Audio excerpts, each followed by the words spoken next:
Nintendo games usually feel like adventure, friendship, magic.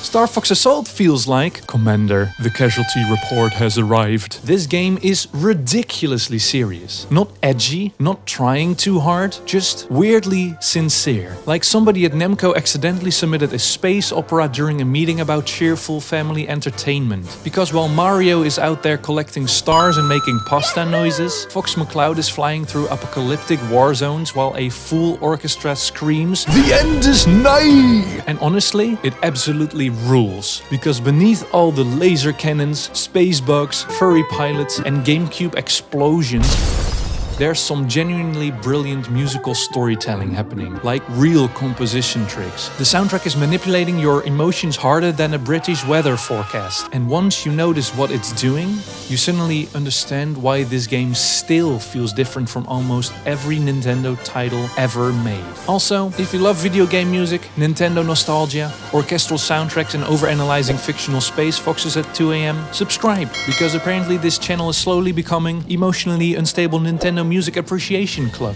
And honestly, I'm okay with that. Right, first we need to understand how absolutely weird this soundtrack sounded in 2005. Because Nintendo music traditionally sounds like joy, optimism, adventure, or Kirby discovering carbohydrates for the first time. Star Fox Assault sounds like "The Council has fallen. Initiate orbital response." The GameCube suddenly develops rent and lower back pain. And the reason is simple. Namco approached the soundtrack like a film score, not video game background music, a proper cinematic orchestral emotional driven score, which completely changes the musical language. Suddenly the soundtrack is packed with military snare drums, massive brass sections, low string ostinatos, choir textures, unresolved harmonic tensions, and good lord the brass. The trombones in the soundtrack sound like they were forged inside the fires of an active volcano.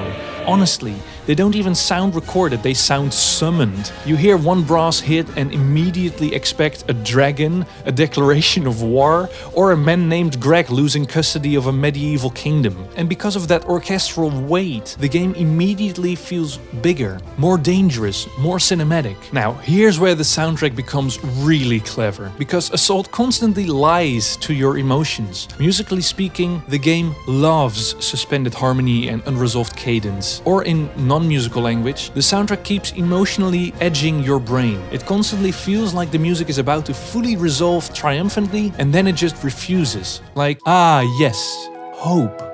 Anyway, impending doom. You'll hear heroic melodies, uplifting brass, powerful rhythms, but underneath, the harmony quietly mutters, "You are absolutely not safe." And that's why the soundtrack feels so tense all the time. Because your brain is receiving two emotional messages simultaneously. Heroism and catastrophic concern, which perfectly matches the game's tone. The Aperoids don't feel like goofy Nintendo villains. They feel like somebody installed a virus directly into reality. And the soundtrack reflects this constantly. The music avoids giving you emotional comfort. Cadences delay. Minor harmony bleeds into major themes. Tension hangs in the air too long. It's honestly one of the most psychologically clever Nintendo adjacent soundtracks ever made, which is not something I expect to say about Fox with a Gun. Now, another reason Assault feels massive is orchestral spacing, which sounds incredibly pretentious, so naturally I'm going to explain it anyway. The soundtrack constantly stretches instruments across gigantic frequency ranges. You get basses extremely low,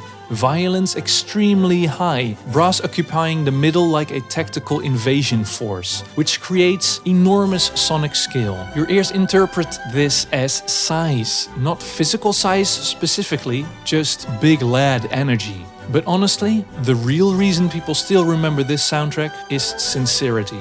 This game commits completely to its emotional tone. No irony, no constant self-awareness, no "Don't worry guys, this is still for children." The soundtrack genuinely wants you to feel pressure, loneliness, sacrifice, exhaustion, responsibility. And honestly, melancholy, because underneath all the action, this soundtrack is weirdly sad. Not dramatic anime crying in rain sad, more like looking out the train window while it's raining slightly sad. That specific kind of quite emotional tiredness. And Nintendo almost never leans this hard into melancholy, which is exactly why Assault stands out. Even now, some moments genuinely sound closer to Halo, Battlestar Galactica, or Gustav Holst throwing a chair through space than traditional Nintendo music. And that's probably why people still remember it, because the soundtrack wasn't trying to be cool, it was trying to feel important. And weirdly enough, it succeeded.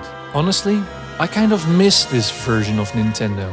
Not because modern Nintendo music is bad, far from it, but because Assault felt willing to be cinematic, orchestral, emotionally serious and slightly terrifying, while still being about a fox in a spaceship fighting bug robots, which is objectively absurd, and yet somehow it works beautifully. Anyway, what Nintendo soundtrack surprised you emotionally? Let me know in the comments, and if you enjoyed this video, like, subscribe and join me next time when we continue academically overanalyzing Nintendo music like it's ancient literature.